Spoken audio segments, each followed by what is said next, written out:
Assalamu alaikum. Ladies and gentlemen, welcome back to the afternoon session here on the impact stage of the Sharjah Entrepreneurship Festival 2022. Innovation is often associated with startups and small, agile businesses, but that's not always true. Large corporations can innovate as well. To better understand the nature of innovation in large corporations and what can be done to encourage the culture of innovation in those corporations, let's kick things off with a panel discussion on innovation in corporates, how large organizations are innovating. Let's welcome our panelists. Fintech pioneer and digital transformation leader, please welcome Raja Al Mazrouei. Joining her will be Chief Technology Officer at Careem. Welcome Stephen Kruger. And leading the conversation, the VP of Innovation Strategy and Technology for MN Custom Homes and co-founder of Patamar Capital, Beau Seil.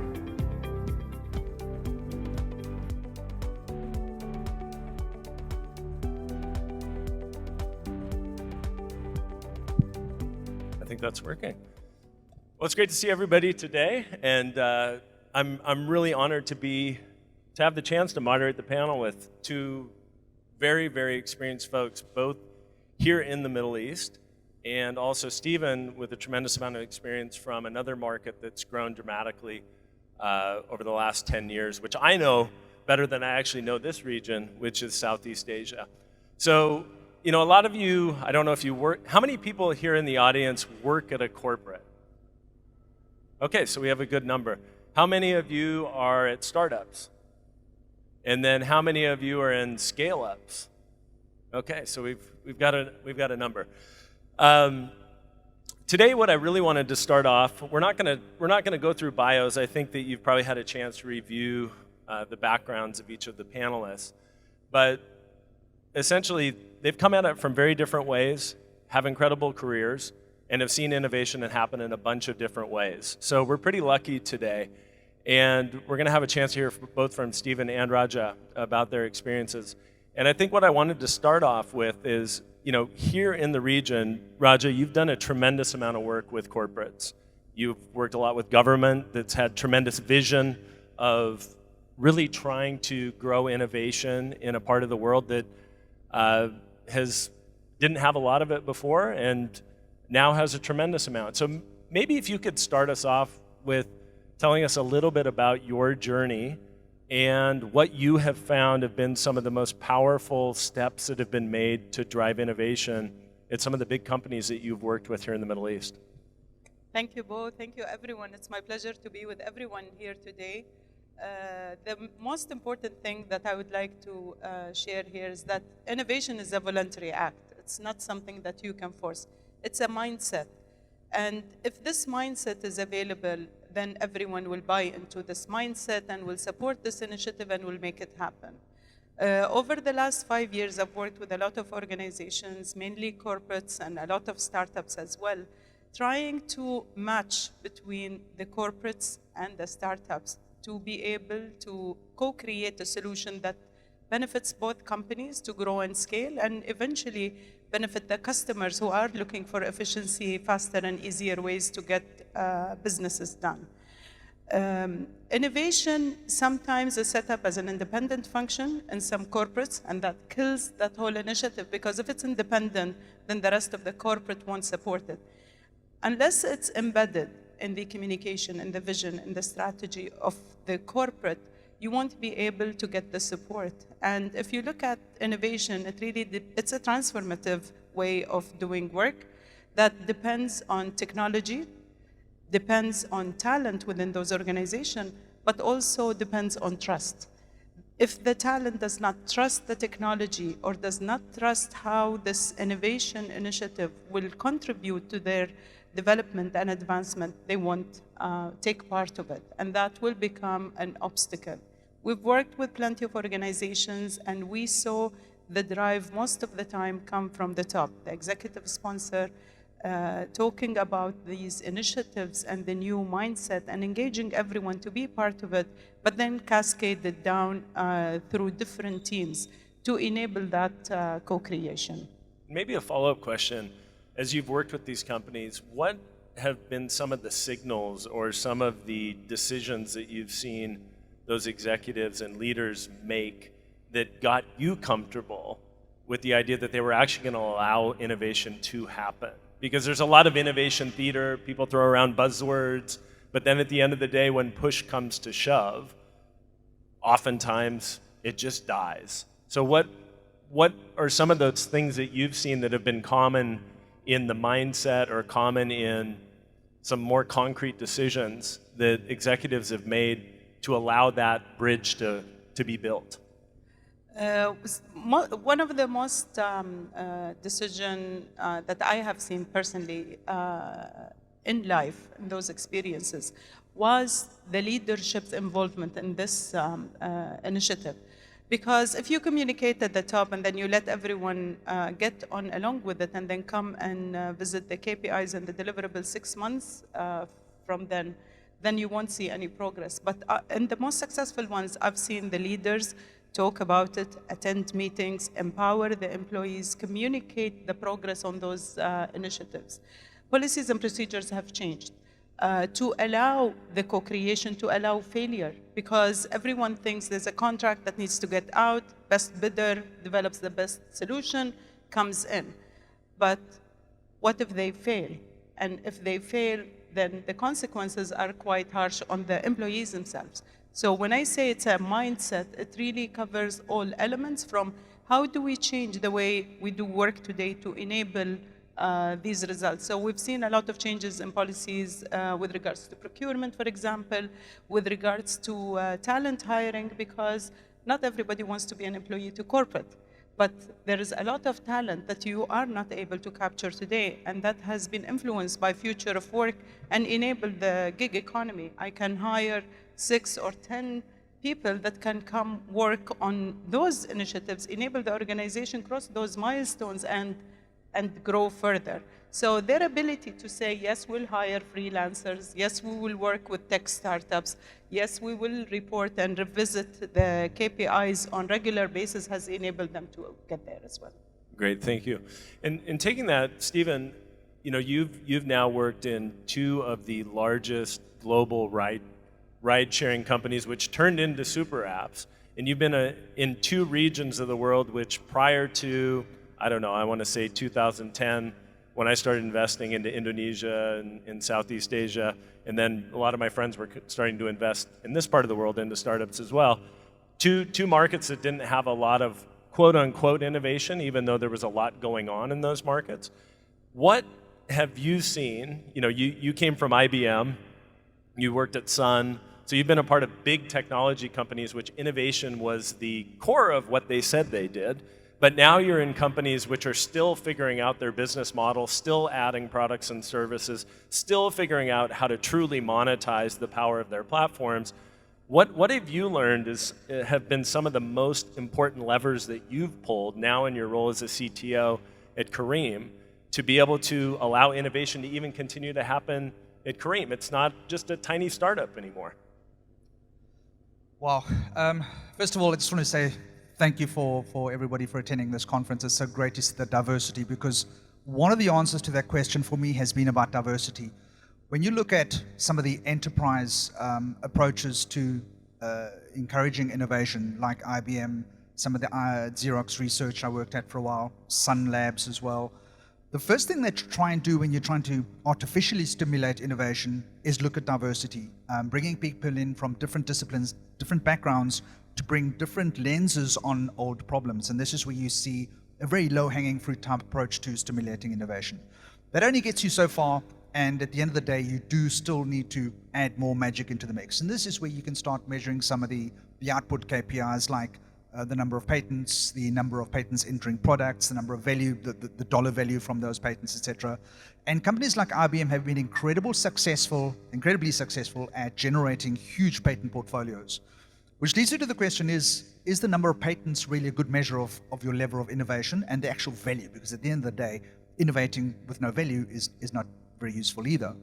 And I think IBM could have done a better job in linking those 2 things a little bit better. So while during my tenure at IBM, I got 3 or 4 master inventor titles, which is a level of patent invention. You enter some plateaus and you get awarded this master inventor title. I still struggle to find my patents entering the value chain and really stimulating innovation and giving IBM any sort of advantage in the markets. They just go into this giant big patent war chest and disappear into the legal channels. But then joining a company like Grab in Southeast Asia and more recently Careem here in the Middle East, I've had to look at different approaches to innovation. And it's over here that I've really, and Raja touched on this a little bit earlier as well, it is really about the culture. It's about what kind of an organization can you build where you don't have this huge big wallet that can fund these blue sky, skunkworks type setups where, for example, at Google, you spend 20% of engineering time just on innovation, private projects. We don't have that luxury. We have to make every dollar count. We're trying to make the biggest impact we can for a limited set of funding, and you've got a very clear runway to get there. Now, it can't be all about feature development, so you have to figure out in your day-to-day activities, how do you get that extra edge? And for me, the magic sauce has been figuring out ways where you pose a problem statement in a way that gives people space to optimize and to innovate in that same problem statement. One of the challenges of leadership is as you move up through the ranks, you become an expert in a particular domain. You know exactly how to engineer something, how to quality control something, how to test something, how to deploy something.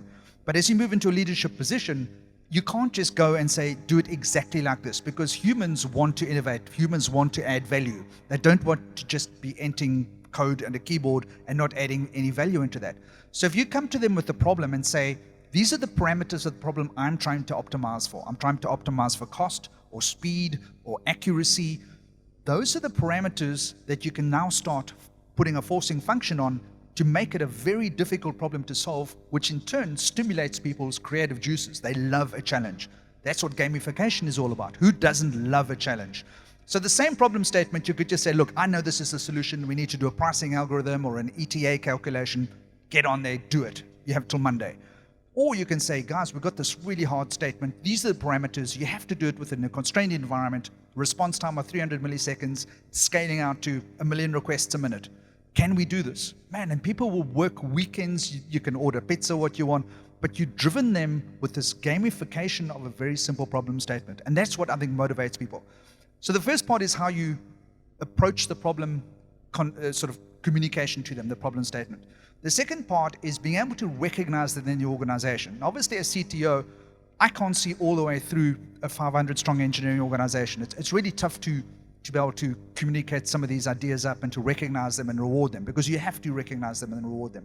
So you need to make sure that your team structures, your hierarchical structures are as flat as possible. And this is something Elon Musk did incredibly well over with Tesla, is he made it a very flat organizational style. I tend to think that in the local region here, we're a little bit more hierarchical than we should be.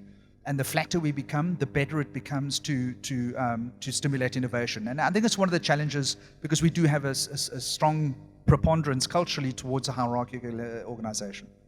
Yeah, I know you were mentioning to me, you experienced it in Southeast Asia. You said it's less so here, but that idea of kind of more hierarchical-based cultures and structures sometimes creates a problem.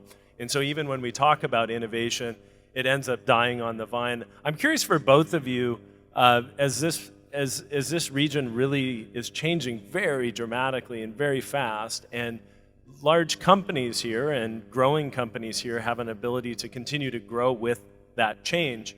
What are some of the instances that you've seen, and you don't need to go into tremendous detail, but if you see innovation theater pop up, and the idea that everybody's kind of just saying the nice things but aren't really committed to it, what are some telltale signs when you're like, ooh, like that's when I know somebody's not really committed to this, or they're just saying this to make people feel happy, but they're just going to keep on going business as usual. I don't know, Raja, if you have any instances of that, and then maybe from your perspective, how you've helped them really quickly, call it out and say, hey, some changes need to be made, or just don't even do it at all. I'm curious. So you can obviously see it from the very beginning when you are directed towards marketing budgets or R&D budgets or business development budgets to engage in those innovation initiatives. Once they go to marketing or CSR budgets, you know that they're trying to just tick some boxes, and it's not really important. And when you are not able to progress that conversation, and you're paid and the activities are going on, but you're not able to really measure the impact or connect at that level, then you know that this organization is just trying to tick these boxes. I think everyone here in the audience knows that the UAE has an innovative government, and back in 2014, the Prime Minister announced the innovation agenda for the UAE. And everyone's trying to figure out, how do we innovate? How do we transform? How do we disrupt ourselves? And from there, you realize that some organizations realized we have to change because there is a market segment we could not tap into ourselves. How do we do it? Do we look at new areas that supplement our businesses? Some companies said, oh, we have those challenges, solve them for us, and then we'll figure out where to go from there. And some organizations like, you know what, we just want to know what's trending in the market. And in this case, if I'm maybe focused on fintech, let's see what are the trends, who's investing in what companies, and why are they investing this much? Then it means that this particular trend is going to grow globally, and we need to start looking at it. The region has changed immensely, and we are just at the beginning, regardless of how long we started, because you can look at the numbers. I mean, the number of startups in the DIFC was 0 in 2017, and it exceeds 500 startups today. And I know these numbers are at similar growth percentage in different free zones or authorities that are incubating the startups. The UAE government as well have changed the visa and the licensing structures to attract talent to come here and be able to connect in those opportunities. Looking at the transformation economy, the digital economy, the creative economy, all of these economies are under the radar of the UAE government, which means that this region and other countries believe in the transformation that technology is bringing, believe in the entrepreneurship mindset, and believe in the value created by the startups, and that's why they're supporting the ecosystem to grow and enable those startups to grow further from here. Great. And Stephen, maybe if you can tackle that question, but you made a comment to me when we were chatting before this about inputs versus outputs, and perhaps how you have used the focus on inputs into the innovation process as opposed to just focusing on measuring outputs as a way of really driving your organizations that you've led to focus on the innovation as opposed to, you know, wading into a place that's unknown to them and being scared of like taking that risk. Yeah, I mean, I see we have a limited amount of time left, but we could talk all day on this subject. It's honestly, it's a constant battle, because I luckily have a CEO who fully understands the value that tech can bring to any problem statement. And our problem statement at Careem is impacting the lives of people. That is absolutely our mission. Now, we can do that through tech, and he gets that. Now, there is obviously the counterbalance to that, which is we need to make money, we need to satisfy certain investor agreements and obligations and responsibilities. So there's this constant battle: make every dollar count, make every single investment count, make sure we get the ROI. So we can't just wander off and do blue sky types investments. But I do think that we can hide some of that MBA mentality from how the tech org operates. And I do try and create this buffer and limit the sort of the budget constraints or any of the constraints that we have as a general operating company, and try and give them the space and the freedom and reward and incentivize their ability to stimulate things. So simple as running hackathons internally generates, I mean, just this year we ran a hackathon event independent of product. Our engineers came up with 2 direct hits on products that were in stealth mode, that were in development by the product teams. One of them had the identical name of the product that was only in closed room discussions, and the engineers independently invented the same product. So it's there. I mean, we have to start leveraging our tech population to start giving the ability to solve problems in ways that pure product management just doesn't see in that way. Now, The other side of the statement is, and I gave you this example earlier, and maybe just a quick story to make it a little bit real, but we had in Pakistan one of the business leaders who came to me with the problem that he'd escalated because the engineers that he asked to solve this problem came back with a 3-month sizing effort to fix this particular problem, which was basically he wanted a particular vehicle type in Pakistan, a rickshaw, to not show credit card payments because obviously the credit card charge was hitting our bottom line, and it's a rickshaw, so the charge is very, very cheap. Engineering, when given that problem statement, came up with a cost estimate of a 3-month implementation, and it obviously wasn't getting done. I challenged him on the implementation, put him in the room with some engineers. Turns out we had a much simpler solution of simply making all credit card payment for an amount of less than, let's say, 10 dirhams, just don't surface it up as a payment instrument. So use cash or use debit card or any other payment instrument, and just don't surface it on the API call that returns, give me the list of payment instruments. It was an afternoon's investment on engineering side. So the same problem statement solved a much wider use case in exponentially less time. So I think just looking at the problem statement innovatively and challenging it, for me, is what I'm trying to drive in this region. Question everything, because the way that you ask the question is sometimes more important than the answer to the question. Great. Well, I want to thank both of you. We're at time. I think the exciting part about being in this region is, even though you've got a lot of companies, which some of you may think are stodgy and old, it's still a new business environment. People are looking all around to find best practices. And then as we move towards thinking about how you do innovate within corporates, it really, once executives have made the decision that, this is what I heard from you, once they make the decision to innovate, then it can be very tactical, and it's very well thought through. It's not just innovation theater, it's not just buying everybody T-shirts and setting up a kombucha bar or something in the great room. There's real ways of doing this. There are people who are highly focused on it, and there's some great experiences here of people in this region who've done it. And it's the sky's the limit going forward. So thank you both. Thank you. Thank you. Would love to meet if anybody wants to connect after the session. Thank you.